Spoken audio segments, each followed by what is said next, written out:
The New Treasure Seekers by Edith Nesbit. Chapter 9. The Flying Lodger. Father knows a man called Eustace Sandal. I do not know how to express his inside soul, but I have heard Father say he means well. He is a vegetarian and a primitive social something, and an all-wooler and things like that, and he is really as good as he can stick, only most awfully dull. I believe he eats bread and milk from choice. Well, he has great magnificent dreams about all the things you can do for other people, and he wants to distill cultivatedness into the sort of people who live in model workmen's dwellings, and teach them to live up to better things. This is what he says. So he gives concerts in Camberwell and places like that, and curates come from far and near to sing about bold bandoleros and the song of the bow, and people who have escaped being curates give comic recitings, and he is sure that it does everyone good, and gives them glimpses of the life beautiful. He said that.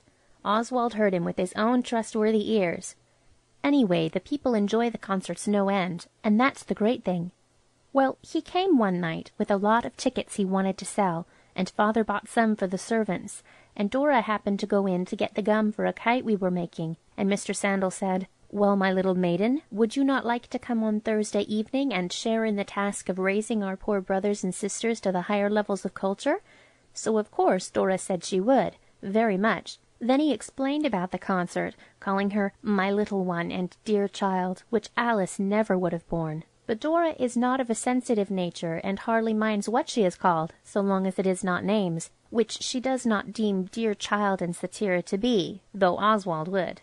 Dora was quite excited about it, and the stranger so worked upon her feelings that she accepted the deep responsibility of selling tickets, and for a week there was no bearing her. I believe she did sell 9, to people in Lewisham and New Cross who knew no better, and Father bought tickets for all of us, and when the eventful evening dawned we went to Camberwell by train and tram via Miss Blake. That means we shouldn't have been allowed to go without her. The tram ride was rather jolly, but when we got out and walked we felt like Alone in London or Jessica's First Prayer, because Camberwell is a devastating region that makes you think of rickety attics with the wind whistling through them, or miserable cellars where forsaken children do wonders by pawning their relations' clothes and looking after the baby. It was a dampish night, and we walked on greasy mud, and as we walked along Alice kicked against something on the pavement, and it chinked, and when she picked it up it was 5 bob rolled up in newspaper. "I expected somebody's little all," said Alice, "and the cup was dashed from their lips just when they were going to joyfully spend it. We ought to give it to the police. But Miss Blake said no, and that we were late already, so we went on." And Alice held the packet in her muff throughout the concert which ensued. I will not tell you anything about the concert, except that it was quite fairly jolly. You must have been to these self-raising concerts in the course of your young lives. When it was over we reasoned with Miss Blake, and she let us go through the light blue paper door beside the stage and find Mr. Sandal. We thought he might happen to hear who had lost the 5 bob and return it to its sorrowing family. He was in a great hurry, but he took the chink, and said he'd let us know if anything happened. Then we went home very cheerful, singing bits of the comic songs a bishop's son had done in the concert, and little thinking what we were taking home with us. It was only a few days after this, or perhaps a week, that we all began to be rather cross. Alice, usually as near a brick as a girl can go, was the worst of the lot, and if you said what you thought of her she instantly began to snivel. And we all had awful colds, and our handkerchiefs gave out, and then our heads ached. Oswald's head was particularly hot, I remember, and he wanted to rest it on the backs of chairs or on tables or anything steady. But why prolong the painful narrative? What we had brought home from Camberwell was the measles, and as soon as the grown-ups recognized the grim intruder for the fell disease it is, we all went to bed, and there was an end of active adventure for some time. Of course, when you begin to get better there are grapes and other luxuries not of everyday occurrences, but while you're sniffling and fevering in bed, as red as a lobster and blazing hot, you are inclined to think it is a heavy price to pay for any concert, however raising. Mr. Sandal came to see Father the very day we all marched bedward. He had found the owner of the 5 shillings. It was a doctor's fee, about to be paid by the parent of a thoroughly measly family. And if we had taken it to the police at once, Alice would not have held it in her hand all through the concert. But I will not blame Blakey. She was a jolly good nurse, and read aloud to us with unfatigable industry while we were getting better. Our having fallen victim to this disgusting complaint ended in our being sent to the seaside. Father could not take us himself, so we went to stay with the sister of Mr. Sandals. She was like him, only more so in every way. The journey was very joyous. Father saw us off at Cannon Street, and we had a carriage to ourselves all the way, and we passed the station where Oswald would not like to be a porter. Rude boys at this station put their heads out of the window and shout, "Who's a duffer?" and things like that, and the porters have to shout, "I am," because Higham is the name of the station, and porters seldom have any H's with which to protect themselves from this cruel joke. It was a glorious moment when the train swooped out of a tunnel, and we looked over the downs and saw the grey-blue line that was the sea. We had not seen the sea since before Mother died. I believe we older ones all thought of that, and it made us quieter than the younger ones were. I do not want to forget anything, but it makes you feel empty and stupid when you remember some things. There was a good drive in a wagonette after we got to our station. There were primroses under some of the hedges and lots of dog-violets, and at last we got to Miss Sandal's house. It is before you come to the village, and it is a little square white house. There is a big old windmill at the back of it. It is not used any more for grinding corn, but fishermen keep their nets in it. Miss Sandal came out of the green gate to meet us. She had a soft, drab dress, and a long, thin neck, and her hair was drab too, and it was screwed up tight. She said, "Welcome, one and all," in a kind voice, but it was too much like Mr. Sandal's for me, and we went in. She showed us the sitting rooms and the rooms where we were to sleep, and then she left us to wash our hands and faces. When we were alone, we burst open the doors of our rooms with one consent, and met on the landing with a rush like the great rivers of America. "Well," said Oswald, and the others said the same. "Of all the rummy cribs," remarked Dickie. "It's like a workhouse or a hospital," said Dora. "I think I like it." "It makes me think of bald-headed gentlemen," said H.O. "It is so bare." It was. All the walls were white plaster, the furniture was white deal, what there was of it, which was precious little. There were no carpets, only white matting, and there was not a single ornament in a single room. There was a clock on the dining-room mantelpiece, but that could not be counted as an ornament because of the useful side of its character. There were only about 6 pictures, all of a brownish colour. One was the blind girl sitting on an orange with a broken fiddle. It is called Hope. When we were clean, Miss Sandal gave us tea. As we sat down, she said, "The motto of our little household is plain living and high thinking." And some of us feared for an instant that this might mean not enough to eat, but fortunately this was not the case. There was plenty, but all of a milky, bunny, fruity, vegetable sort. We soon got used to it, and liked it all right. Miss Sandal was very kind. She offered to read aloud to us after tea, and, exchanging glances of despair, some of us said that we should like it very much. It was Oswald who found the manly courage to say very politely, "Would it be all the same to you if we went and looked at the sea first, because—" And she said, "Not at all," adding something about "Nature, the dear old nurse, taking somebody on her knee," and let us go.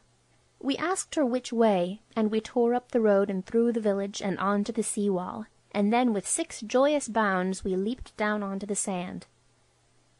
The author will not bother you with the description of the mighty billows of ocean, which you must have read about, if not seen, but he will just say what perhaps you are not aware of, that seagulls eat clams and mussels and cockles, and crack the shells with their beaks. The author has seen this done. You also know, I suppose, that you can dig in the sand, if you have a spade, and make sand castles, and stay in them till the tide washes you out. I will say no more, except that when we gazed upon the sea and the sand we felt we did not care twopence how highly Miss Sandal might think of us, or how plainly she might make us live, so long as we had got the briny deep to go down to. It was too early in the year and too late in the day to bathe, but we paddled, which comes to much the same thing, and you almost always have to change everything afterwards. When it got dark we had to go back to the White House, and there was supper, and then we found that Miss Sandal did not keep a servant, so of course we offered to help wash up. H.O. only broke 2 plates. Nothing worth telling about happened till we had been there over a week, and got to know the coastguards and a lot of the village people quite well. I do like coastguards. They seem to know everything you want to hear about. Miss Sandal used to read to us out of poetry books, and about a chap called Thoreau who could tickle fish, and they liked it, and let him. She was kind, but rather like her house. There was something bare and bald about her inside mind, I believe. She was very, very calm, and said that people who lost their tempers were not living the higher life. But one day a telegram came, and then she was not calm at all. She got quite like other people, and quite shoved H.O. for getting in her way when she was looking for her purse to pay for the answer to the telegram. Then she said to Dora, and she was pale and her eyes red, just like people who live the lower or ordinary life, "My dears, it's dreadful. My poor brother, he's had a fall. I must go to him at once." And she sent Oswald to order the fly from the Old Ship Hotel, and the girls to see if Mrs. Beale would come and take care of us while she was away. Then she kissed us all and went off very unhappy. We heard afterwards that poor, worthy Mr. Sandal had climbed a scaffolding to give a workman a tract about drink, and he didn't know the proper part of the scaffolding to stand on. The workman did, of course, so he fetched down 6 planks and the workman, and if a dust-cart hadn't happened to be passing just under so that they fell into it, their lives would not have been spared. As it was, Mr. Sandal broke his arm and his head. The workman escaped unscathed, but furious. The workman was a teetotaler. Mrs. Beale came, and the first thing she did was to buy a leg of mutton and cook it. It was the first meat we had had since arriving at Lymchurch. "I expect you can't afford good butcher's meat," said Mrs. Beale. "But your pa, I expect he pays for you, and I lay he'd like you to have your fill of something as a lay across your chesties." So she made a Yorkshire pudding as well. It was good. After dinner we sat on the sea-wall, feeling more like after dinner than we had felt for days, and Dora said, "Poor Miss Sandal, I never thought about her being hard up somehow. I wish we could do something to help her." "We might go out street singing," Noel said, but that was no good, because there is only one street in the village, and the people there are much too poor for one to be able to ask them for anything. And all around it is fields with only sheep, who have nothing to give except their wool, and when it comes to taking that, they are never asked. Dora thought we might get father to give her money, but Oswald knew this would never do. Then suddenly a thought struck someone, I will not say who, and that someone said, "She ought to let lodgings, like all the other people do in Lymchurch." That was the beginning of it. The end, for that day, was our getting the top of a cardboard box and printing on it the following lines in as many different coloured chalks as we happened to have with us. "Lodgings to let, inquire inside." We ruled spaces for the letters to go in, and did it very neatly. When we went to bed we stuck it in our bedroom window with stamp paper. In the morning, when Oswald drew up his blind, there was quite a crowd of kids looking at the card. Mrs. Beale came out and shooed them away as if they were hens, and we did not have to explain the card to her at all. She never said anything about it. I never knew such a woman as Mrs. Beale for minding her own business. She said afterwards she supposed Miss Sandal had told us to put up the card. Well, 2 or 3 days went by and nothing happened. Only we had a letter from Miss Sandal telling us how the poor sufferer was groaning, and one from father telling us to be good children and not get into scrapes, and people who drove by used to look at the card and laugh. And then one day a carriage came driving up with a gentleman in it, and he saw the rainbow beauty of our chalked card, and then got out and came up the path. He had a pale face and white hair and very bright eyes that moved about quickly like a bird's, and he was dressed in a quite new tweed suit that did not fit him very well. Dora and Alice answered the door before anyone had time to knock, and the author has reason to believe their hearts were beating wildly. "How much?" said the gentleman shortly. Alice and Dora were so surprised by his suddenness that they could only reply, "Just so," said the gentleman briskly, as Oswald stepped modestly forward and said, "Won't you come inside?" "The very thing," said he, and came in. We showed him into the dining-room and asked him to excuse us a minute, and then held a breathless council outside the door. "It depends on how many rooms he wants," said Dora. "Let's say so much a room," said Dickie, "and extra if he wants Mrs. Beale to wait on him." So we decided to do this. We thought £1 a room seemed fair. and we went back. "How many rooms do you want?" Oswald asked. "All the room there is," said the gentleman. "They are £1 each," said Oswald, "and extra for Mrs. Beale." "How much together?" Oswald thought a minute, and then said, 9 rooms is £9, and £2 a week for Mrs. Beale because she is a widow." "Done," said the gentleman. "I'll go and fetch my portmanteau." He bounced up and out and got into his carriage and drove away. It was not till he was finally gone quite beyond recall that Alice suddenly said, "But if he has all the rooms, where are we going to sleep?" "He must be awfully rich," said H.O., "wanting all those rooms." "Well, he can't sleep in more than one at once," said Dickie, "however rich he is. We might wait till he has bedded down and then sleep in the rooms he didn't want." But Oswald was firm. He knew that if the man paid for the rooms, he must have them to himself. "He won't sleep in the kitchen," said Dora. "Couldn't we sleep there?" But we all said we couldn't and wouldn't. Then Alice suddenly said, "I know, the mill! There are heaps and heaps of fishing nets there, and we could each take a blanket like Indians and creep over under cover of the night after the Beale has gone, and get back before she comes in the morning." It seemed a sporting thing to do, and we agreed. Only Dora said she thought it would be draughty. Of course we went over to the mill at once to lay our plans and prepare for the silent watches of the night. There are 3 stories to a windmill, besides the ground floor. The first floor is pretty empty, the next is nearly full of millstones and machinery, and the one above is where the corn runs down from onto the millstones. We settled to let the girls have the first floor, which was covered with heaps of nets, and we would pig in with the millstones on the floor above.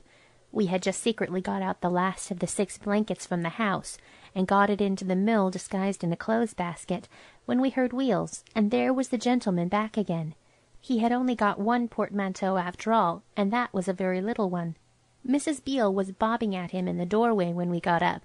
Of course we had told her he had rented rooms, but we had not said how many, for fear she would ask us where we were going to sleep, and we had a feeling that but few grown-ups would like our sleeping in a mill, however much we were living the higher life by sacrificing ourselves to get money for Miss Sandal. The gentleman ordered sheep's head and trotters for dinner, and when he found he could not have that, he said, "Gammon and spinach." But there was not any spinach in the village, so he had to fall back on eggs and bacon. Mrs. Beale cooked it, and when he had fallen back on it, she washed up and went home, and we were left. We could hear the gentleman singing to himself, something about "wooding he was a bird that he might fly to thee." Then we got the lanterns that you take when you go up street on a dark night, and we crept over to the mill. It was much darker than we expected. We decided to keep our clothes on, partly for warmness and partly in case of any sudden alarm, or the fishermen wanting their nets in the middle of the night, which sometimes happens if the tide is favourable.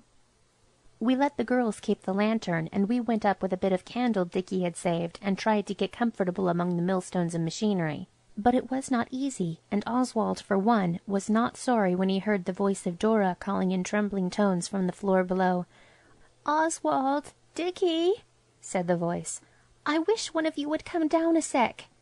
Oswald flew to the assistance of his distressed sister. "It's only that we're a little bit uncomfortable," she whispered. "I didn't want to yell it out because of Noel and H.O. I don't want to frighten them, but I can't help feeling that if anything popped out of the dark at us I should die. Can't you all come down here? The nets are quite comfortable, and I do wish you would." Alice said she was not frightened, but supposed there were rats, which are said to infest old buildings, especially mills. So we consented to come down, and we told Noel and H.O. to come down because it was more comfy, and it is easier to settle yourself for the night among fishing nets than among machinery. There was a rustling now and then among the heap of broken chairs and jack-planes, and baskets and spades, and hoes and bits of the spars of ships at the far end of our sleeping apartment, but Dickie and Oswald resolutely said it was the wind or else jackdaws making their nests, though of course they knew this is not done at night. Sleeping in a mill was not nearly the fun we had thought it would be, somehow. For one thing, it was horrid not having a pillow, and the fishing nets were so stiff you could not bench them up properly to make one, and unless you have been born and bred a Red Indian, you do not know how to manage your blanket so as to make it keep out the draughts. And when we had put out the light, Oswald more than once felt as though earwigs and spiders were walking on his face in the dark, but when we struck a match there was nothing there. And empty mills do creak and rustle and move about in a very odd way, Oswald was not afraid, but he did think we might as well have slept in the kitchen, because the gentleman could not have wanted to use that when he was asleep. You see, we thought then that he would sleep all night like other people. We got to sleep at last, and in the night the girls edged up to their bold brothers, so that when the morning sun shone in bars of dusty gold through the chinks of the aged edifice, and woke us up, we were all lying in a snuggly heap like a litter of puppies. "Oh, I am so stiff," said Alice, stretching. "I never slept in my clothes before. It makes me feel as if I had been starched and ironed like a boy's collar." We all felt pretty much the same, and our faces were tired too, and stiff, which was rum, and the author cannot account for it, unless it really was spiders that walked on us. I believe the ancient Greeks considered them to be venomous, and perhaps that's how their venom influences their victims. "I think Mills are merely beastly," remarked H.O. when we had woke him up. "You can't wash yourself or brush your hair or anything." "You aren't always so jolly particular about your hair," said Dickie. "Don't be so disagreeable," said Dora, and Dickie rejoined, "Disagreeable yourself." "There is certainly something about sleeping in your clothes that makes you feel not so kind and polite as usual. I expect this is why tramps are so fierce and knock people down in lonely roads and kick them. Oswald knows he felt just like kicking anyone if they had happened to cheek him the least little bit. But by a fortunate accident nobody did. The author believes there is a picture called Hopeless Dawn. We felt exactly like that. Nothing seemed the least bit of good. It was a pitiful band with hands and faces dirtier than anyone would believe who had not slept in a mill, or witnessed others who had done so, that crossed the wet green grass between the mill and the White House. "I shan't ever put morning dew into my poetry again," Noel said. "It is not nearly so poetical as people make out, and it is as cold as ice right through your boots." We felt rather better when we had had a good splash in the brick-paved back kitchen that Miss Sandal calls the bathroom, and Alice made a fire and boiled a kettle, and we had some tea and eggs. Then we looked at the clock, and it was 5:30, so we hastened to get into another of the house before Mrs. Beale came. "I wish we tried to live the higher life some less beastly way," said Dickie as we went along the passage. "Living the higher life always hurts at the beginning," Alice said. "I expect it's like new boots, only when you've got used to it you're glad you bore it at first. Let's listen at the doors till we find out where he isn't sleeping." So we listened at all the bedroom doors, but not a snore was heard. "Perhaps he was a burglar," said H.O., "and only pretended to want lodgings so as to get in and bone all the valuables." "There aren't any valuables," said Noel, and this was quite true, for Miss Sandal had no silver or jewellery except a brooch of pewter, and the very teaspoons were of wood, very hard to keep clean and having to be scraped. "Perhaps he sleeps without snoring," said Oswald. "Some people do." "Not old gentlemen," said Noel. "Think of our Indian uncle. H.O. used to think it was bears at first." "Perhaps he rises with the lark," said Alice, "and is wondering why Brecker isn't ready."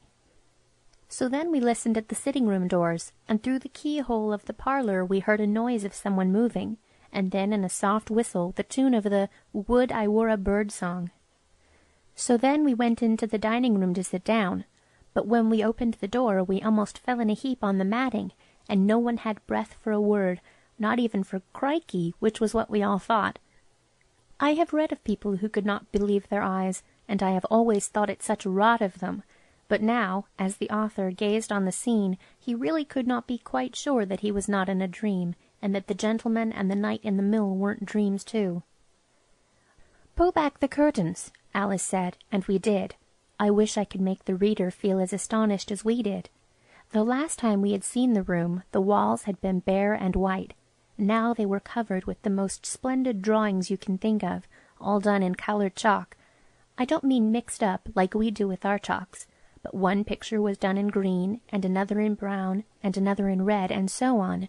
And the chalk must have been of some fat, radiant kind, quite unknown to us, for some of the lines were over an inch thick. "How perfectly lovely!" Alice said. "He must have sat up all night to do it.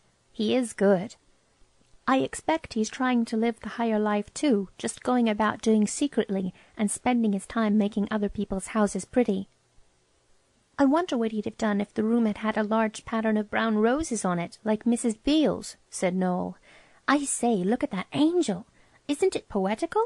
It makes me feel I must write something about it. It was a good angel, all drawn in grey, that was, with very wide wings going right across the room, and a whole bundle of lilies in his arms.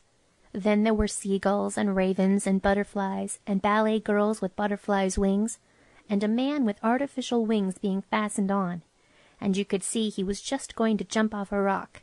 And there were fairies and bats and flying foxes and flying fish, and one glorious winged horse done in red chalk, and his wings went from one side of the room to the other and crossed the angels.